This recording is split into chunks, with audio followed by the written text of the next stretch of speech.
அதிகாரம் 4.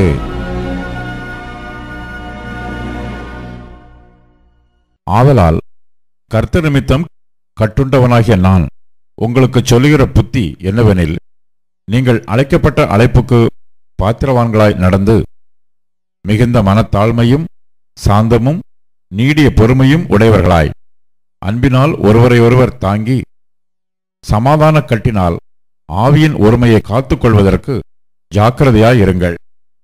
உங்களுக்கு உண்டான அழைப்பினாலே நீங்கள் ஒரே நம்பிக்கைக்கு அழைக்கப்பட்டது போல ஒரே சரீரமும் ஒரே ஆவியும் உண்டு.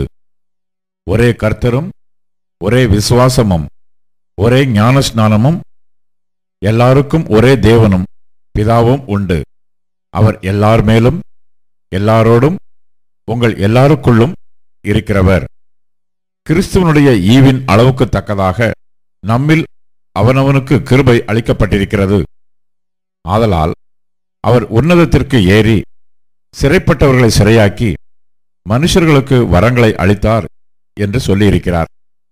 ஏறினார் என்பதினாலே அவர் அதற்கு முன்னே பூமியின் தாழ்விடங்களில் இறங்கினார் என்று விளங்குகிறதல்லவா? இறங்கினவரே எல்லாவற்றையும் நிரப்பத்தக்கதாக எல்லா வானங்களுக்கும் மேலாக உன்னதத்திற்கு ஏறினவருமாயிருக்கிறார். மேலும் நாம் அனைவரும் தேவனுடைய குமாரனை பற்றும் விசுவாசத்திலும் அறிவிலும் ஒருமைப்பட்டவர்களாகி கிறிஸ்துவனுடைய நிறைவான வளர்ச்சியின் அளவுக்கு தக்க பூரண புருஷராகும் வரைக்கும் பரிசுத்தவான்கள் சீர்பொருந்தும் பொருட்டு சுவிசேஷ ஊழியத்தின் வேலைக்காகவும் கிறிஸ்துவின் சரீரமாகிய சபையானது பக்தி விருத்தி அடைவதற்காகவும் அவர் சிலரை அப்போஸ்தலராகவும் சிலரை தீர்க்கதரிசிகளாகவும் சிலரை சுவிசேஷகராகவும் சிலரை மேய்ப்பராகவும் போதகராகவும் ஏற்படுத்தினார். நாம் இனி குழந்தைகளாயிராமல் மனுஷருடைய சூதும் வஞ்சிக்கிறதற்கு ஏதுவான தந்திரமும் உள்ள போதகமாகிய பலவித காற்றினாலே அலைகளைப் போல அடிபட்டு அலைகிறவர்களாய் இராமல் அன்புடன் சத்தியத்தை கைக்கொண்டு தலையாகிய கிறிஸ்துவுக்குள் எல்லாவற்றிலேயும் நாம் வளர்கிறவர்களாய் இருக்கும்படியாக அப்படி செய்தார். அவராலே சரீரம் முழுதும் அதற்கு உதவியாயிருக்கிற சகல கணுக்களினாலும் இசைவாய் கூட்டி இணைக்கப்பட்டு ஒவ்வொரு அவயவமும் தன் தன் அளவுக்கு தக்கதாய் கிரியை செய்கிறபடியே அது அன்பினாலே தனக்கு பக்தி விருத்தி உண்டாக்குகிறதற்கு ஏதுவாக சரீர வளர்ச்சியை உண்டாக்குகிறது. ஆதலால் கர்த்தருக்குள் நான் உங்களுக்கு சாட்சியாக சொல்லி எச்சரிக்கிறது என்னவெனில், மற்ற பிரஜாதிகள் தங்கள் வீணான சிந்தையிலே நடக்கிறது போல நீங்கள் இனி நடவாமல் இருங்கள். அவர்கள் புத்தியில் அந்தகாரப்பட்டு தங்கள் இருதய கடினத்தினால் தங்களில் இருக்கும் அறியாமையினாலே தேவனுடைய ஜீவனுக்கு அந்நியராயிருந்து உணர்வில்லாதவர்களாய் சகலவித அசுத்தங்களையும் ஆவலோடு நடப்பிக்கும்படி தங்களை காம விகாரத்திற்கு ஒப்புக் கொடுத்திருக்கிறார்கள். நீங்களோ இவ்விதமாய் கிறிஸ்துவை கற்றுக்கொள்ளவில்லை. இயேசுவினிடத்தில் உள்ள சத்தியத்தின்படியே நீங்கள் அவரிடத்தில் கேட்டறிந்து அவரால் போதிக்கப்பட்டீர்களே.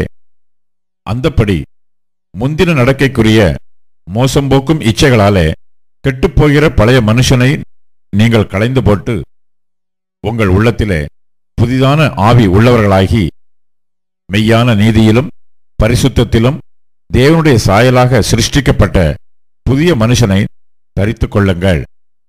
அன்றியும் நாம் ஒருவருக்கொருவர் அவயவங்களாய் இருக்கிறபடியால் பொய்யை களைந்து அவனவன் பிறனுடனே மெய்யை பேசக் கடவன். நீங்கள் கோபம் கொண்டாலும் பாவம் செய்யாதிருங்கள். சூரியன் அஸ்தமிக்கிறதற்கு முன்னாக உங்கள் எரிச்சல் தணிய கடவது. பிசாசுக்கு இடம் கொடாமலும் இருங்கள். திருடுகிறவன் இனி திருடாமல் குறைச்சல் உள்ளவனுக்கு கொடுக்கத்தக்கதாக தனக்கு உண்டாயிருக்கும்படி தன் கைகளினால் நலமான வேலை செய்து பிரயாசப்பட கடவன். கெட்ட வார்த்தை ஒன்றும் உங்கள் வாயிலிருந்து புறப்பட வேண்டாம். பக்தி விருத்திக்கு ஏதுவான நல்ல வார்த்தை உண்டானால் அதையே கேட்கிறவர்களுக்கு பிரயோஜனம் உண்டாகும்படி பேசுங்கள். அன்றியும் நீங்கள் மீட்கப்படும் நாளுக்கென்று முத்திரையாக பெற்ற தேவனுடைய பரிசுத்த ஆவியை துக்கப்படுத்தாதிருங்கள். சகலவிதமான கசப்பும் கோபமும் மூர்க்கமும் கூக்குரலும் தூஷணமும் மற்ற எந்த துர்க்குணமும் உங்களை விட்டு நீங்க கடவது. ஒருவருக்கொருவர் தயவாயும் மன உருக்கமாயும் இருந்து கிறிஸ்துவுக்குள் தேவன் உங்களுக்கு மன்னித்தது போல நீங்களும் ஒருவருக்கொருவர் மன்னியுங்கள்.